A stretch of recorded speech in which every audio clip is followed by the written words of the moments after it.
یہ ہیں جی چیتالی شرما، بنگلور، انڈیا سے ہیں۔ سوال ہے ان کا کہ جی پاکستان ایک مذہب پر بنا ملک ہے، عمران خان کہتے ہیں وہ پاکستان کو مدینہ کی ریاست بنائیں گے، لیکن وہ گریٹ انڈیا میں RSS کے نظریے سے۔ چیتالی شرما صاحب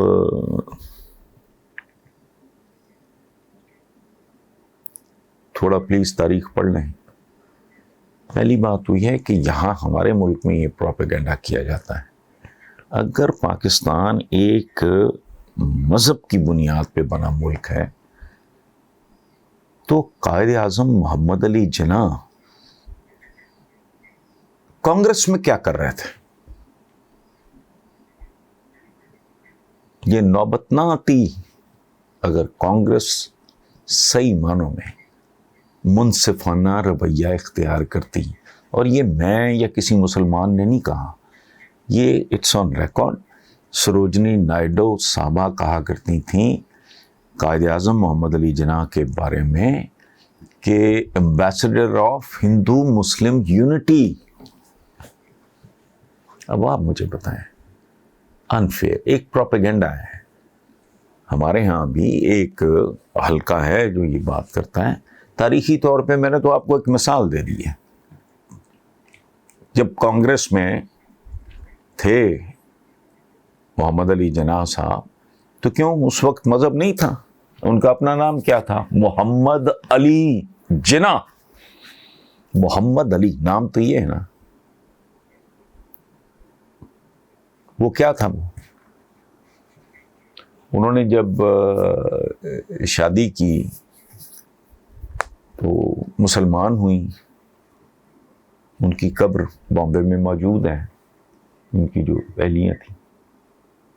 تو بنیاد ہی غلط ہے سوال کی۔ اچھا، عمران خان جو آپ نے کہا کہ وہ کہتے ہیں کہ جی پاکستان کو مدینہ کی ریاست بنائیں۔ اچھا، او بھائی میرے، مدینہ کی ریاست ایک سمبل ہے۔ مدینہ کی تو آبادی چند ہزار تھی، یہ تو 24 کروڑ کا ملک ہے آج۔ مدینہ میں تو عیسائی بھی تھے، یہودی بھی تھے۔ وہ ایک سمبل ہے، یہ علامتی بات ہو رہی ہے۔ کس حوالے سے؟ وہاں انصاف تھا، وہ ہونا چاہیے۔ وہاں اکنامک جسٹس بھی تھا، وہاں عدالتی اقتصادی ہر طرح کا انصاف تھا، برابری تھی، پاکیزگی تھی، وغیرہ وغیرہ وغیرہ۔ تو صحیح معنوں میں کہنے کی حد تک نہیں، ایک اللہ کی حکمرانی تھی۔ اور ایک اور بات میں آپ کو عرض کر دوں کہ یہ جو آپ RSS کی بات کر رہے ہیں تو بات لمبی ہو جائے گی۔ اگین میرے کالمز ہیں، میرے پہ ہمت نہیں اس عمر میں کہ میں کالم پڑھنا شروع کر دوں۔ میں نے ساری تاریخ لکھی ہوئی ہے، اصل کہانی کیا ہے۔ دوبارہ کہیں گے تو میں آپ کی خاطر یہ زحمت گوارا کر لوں گا۔ I read it out to you. اب اردو کالم آپ کے لیے شاید مشکل ہو، تو RSS کی جو بنیادی فلسفی ہے، کیا کروں میں؟ آپ گیتا، میرے پیچھے یہ جتنی مقدس کتابیں ہیں ساری، بدھسٹ کی کوئی ایسا سچ کتاب نہیں ہے، ان کی بدھا کی ساری سینکس کا کلیکشن میرے پاس ہے، وہی پڑھ لیں۔ یہ انتہا پسندی تو کسی مذہب میں، دین میں، کسی سپیریئر، کوئی بڑا، کوئی عالیشان آدمی، انتہا پسندی تو سوال ہی نہیں پیدا ہوتا۔ اور یہ مجھے بتائیں، اگر آپ کو تھوڑا سا بات میں کوئی دم نظر آئے، اگر بالکل ہی نہیں، بعض اوقات ہوتا ہے آدمی میں ایسا تعصب ہوتا ہے، ممکن ہے آپ کو بڑی لاجیکل بات بھی کریں تو میرے اندر بیریئرز ہی اتنے ہیں کہ میں نہیں وہ قبول کروں گا۔ اگر آپ کو لگے تو بھیج دیں، آپ کا میسج مجھے ملنے کے بعد میں وہ 2 کالمز پڑھ دوں گا جن میں ساری ہے RSS کی، اور یہ ہوا کیا، کیسے ہوا، کیوں ہوا۔ اس میں آپ کو بہت ساری چیزیں کلیئر ہو جائیں گی، اور ان میں بہت سارے جو ہمارے ہندو اسکالرز ہیں، ہندو فلاسفرز ہیں، ان کو میں کوٹ کروں گا۔ اور وہ تازہ نہیں کہ میں کو 20 سال 30 سال 40 سال پرانی 50 سال پرانی بات کروں گا، بہت پہلے، تو وہ میں آپ کی خدمت میں پیش کر دوں گا. باقی آپ جانیں، آپ کا ضمیر جانے، ذہن جانے، جو بھی. آپ کو دلچسپ بات بتاؤں، جب سے پی ٹی آئی اقتدار میں آئی ہے، میں تب سے اب تک اسلام آباد نہیں گیا، بلکہ اس سے بھی شاید جب یہ اقتدار میں آئے تو اس سے بھی چند مہینے پہلے میں گیا تھا. تو میں اب بیرون ملک سے بھی لوگ بلاتے ہیں تو میں اوائڈ کرتا ہوں، بیکاز میں زیادہ وقت کتابوں کے ساتھ گزارنا چاہتا ہوں. ٹریولنگ وغیرہ کا ویسے بھی اتنا کوئی شوق نہیں رہا. تو یہ پرائم منسٹر کو کسی نے بتایا کہ بھئی وہ آ رہے ہیں، میرا خیال ہے موسٹ پرابلی فاروق حبیب اور شہباز گل. فاروق حبیب میرے بہت ہی پیارے لاڈلے چھوٹے بھائیوں کی طرح ہیں، اور ہم دونوں ہم شہر بھی ہیں اور رہتے بھی پیپلز کالونی میں. تو فاروق حبیب اور شہباز گل صاحب کے ساتھ میرا، وہ جب سے اپنا سارا کچھ وہاں چھوڑ چھاڑ کے یونیورسٹی میں پڑھاتے تھے،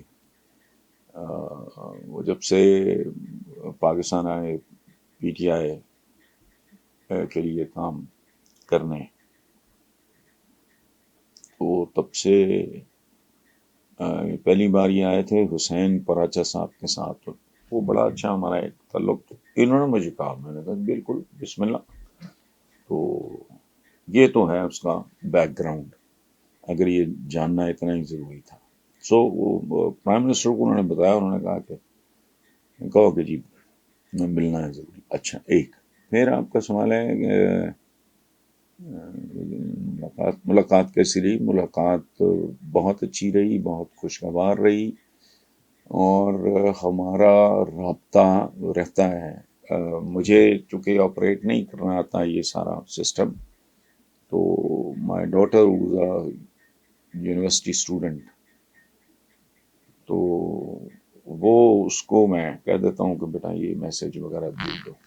بلکہ اس کو پرائم منسٹر نے کہا بھی ہے کہ بھائی ان کو سکھاؤ، اب تو 5 سال کا بچہ بھی یہ کام کر لیتا ہے. تو ہمارا رابطہ تو رہتا ہے، اس لیے باقاعدہ اس طرح آمنے سامنے بیٹھ کے ملنا was not all that important. اچھی ملاقات رہی، گفتگو پروڈکٹیو رہی، تعمیری رہی. باڈی لینگویج عمران کی ہر حال میں ایک جیسی ہوتی ہے، اور وہ کیسی ہوتی ہے؟ جو انتہائی کانفیڈنٹ آدمی کی ہوتی ہے، جو ہار کی جیت کی پرواہ کیے بغیر اپنے ٹارگٹ پہ. اچھا، اب آخری سوال ہے آپ کا کہ کیا عمران خان پاکستان کو بحران سے نکالنے میں پر امید ہیں یا وہ ہمت ہار چکے ہیں؟ اللہ معاف کرے، ہمت ہارنے والا تو وہ مزاج ہی نہیں ہے. ورنہ 22 سال میں مجھے بتائے کوئی 22 سال جس نے اس طرح جنگ لڑی ہو، یہاں تک پہنچا ہو. یہ تو باقی سلیکٹڈ وغیرہ یہ تو خود چکے سلیکشنوں کی پیداواریں ہیں ساری، تو شرم آنی چاہیے. اس کا پورا ایک کیریئر ہے سامنے، اس کو کوئی چیز زندگی میں کوئی سکون سے، آرام سے، اور بڑی کامیابیاں سکون سے ملتی بھی نہیں. تو آپ اندازہ لگائیں، جو انہوں نے مجھے خود بتایا تھا ایک بار، مجھے کرکٹ کی سمجھ نہیں ہے، کہ بے تحاشا محنت کر کے وہ ایک ورلڈ کلاس کرکٹر بنے. شروع میں he was just ordinary, average, below average type. This is what he told me many years ago. مجھے اس کی سمجھ نہیں، میں ایکسپلین نہیں کر سکتا. ورلڈ کلاس کرکٹر بننا، اس کے بعد یہ جب شوکت خانم کا ایکسپرٹس نے کہا کتنی بار میں یہ بات ریپیٹ کروں، پھر وہ نمل کا بھی لوگوں نے کہا ویرانہ ہے، جنگل ہے، بیابان ہے، وہاں کون جائے گا، کون پڑے گا. تو الحمدللہ اب جو کچھ ہے آپ کے سامنے. پھر جب پولیٹیکل پارٹی کی بنیاد رکھی، وہ کل پرسوں ہماری جب ملاقات ہوئی تو اپنے ساتھیوں کو، یہ تھے اپنا گنڈا پور تھے اور سیف اللہ نیازی تھے، تو وہ بتا رہے تھے کہ جب یہ جرنی شروع کیا ہے تو اس وقت میں کیا کرتا تھا، بہرحال تو کچھ بھی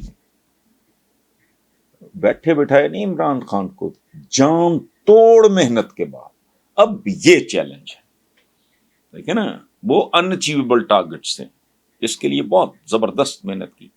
22 سال اگر کسی کو مار کھانے، میرا نہیں خیال پاکستان کی تاریخ میں تو ایسا بندہ کوئی نہیں، اور اس سے پہلے کی تاریخ میں بھی نہیں، یہ سچی بات کہ 22 سال کی جدوجہد کے بعد کوئی اتنی دیر ڈٹا رہے، تو اس لیے ہی از کانفیڈنٹ۔ اور میرا ذاتی خیال ہے، جو میں کچھ عرصے سے میں ہنٹ دے رہا ہوں کہ میرے نزدیک پاکستان کی سمت کا تعین شروع ہو چکا ہے، اور کچھ معاملات میں سفر کا باقاعدہ آغاز، یہ میں کچھ دنوں میں ایکسپلین کروں گا۔ میں نے پرائم منسٹر کو بھی کہا کہ آپ لوگ یار کمیونیکیٹ ہی نہیں کر پا رہے، لوگوں کو بتا ہی نہیں پا رہے۔ مہنگائی تو ایک ایسی چیز ہے کہ گھر میں پہنچ جائے تو پتہ لگ جاتا ہے، کسی کو بتانے کی ضرورت نہیں پڑتی۔ وہ بھئی یہ آپ لوگوں کے باقی جو پروجیکٹس ہیں، یہ کامیاب نوجوان ہیں، سانس پروگرام ہے، یا وہ پتہ نہیں لمبا چوڑا کھاتا ہے، ایک اور ہے مجھے اس کا نام بھول رہا ہے، جس میں غریب لوگوں کو دیے جائیں گے یہ سولر انرجی کے پینلز مفت دیے جائیں گے، قرضے دیے جائیں گے، وغیرہ وغیرہ۔ تو میں نے کہا ہے کہ بھی کسی کو کہیں آپ مجھے اگر بٹس اینڈ پیسز میں پتہ لگتا ہے، یہاں لوگوں کو تو پتہ ہی نہیں، جو انتہائی تعمیری کام، مثبت کام ہو رہے ہیں، ان پہ پردہ پڑا ہوا ہے۔ مہنگائی ایسی چیز ہے کہ آپ نہ بتا سکتے ہیں نہ چھپا سکتے ہیں، وہ پہنچی ہوئی ہے ہر گھر میں۔ باقی جو سارا ہے، ہاں وہ ہیلتھ کارڈ وغیرہ کا، وہ اتنی زبردست تفصیلات ہیں، میں شیئر کروں گا آپ کے ساتھ۔ میرے اپنے پاس چونکہ مکمل نہیں ہے اس کے اعداد و شمار، تو ہی از الحمدللہ ایز کانفیڈنٹ ایز ایور۔ اللہ کرم کرے، اس کی میرا خیال ہے نیت کوئی کہتے ہیں نا، یہ نیتوں پہ دار و مدار ہوتا ہے، تو انسانوں کو تو انسانوں کی نیتوں کا ایک اندازہ ہی ہو سکتا ہے، تو رب العالمین تو بہت اچھی طرح جانتا ہے کہ کس کی کیا نیت ہے۔ تو اس لیے آئی ہوپ کہ انشاءاللہ وہ خود تو ظاہر ہے نا امید ہونے والا، تو پتہ نہیں پرزہ ہی نہیں ہے اس بندے کے اندر۔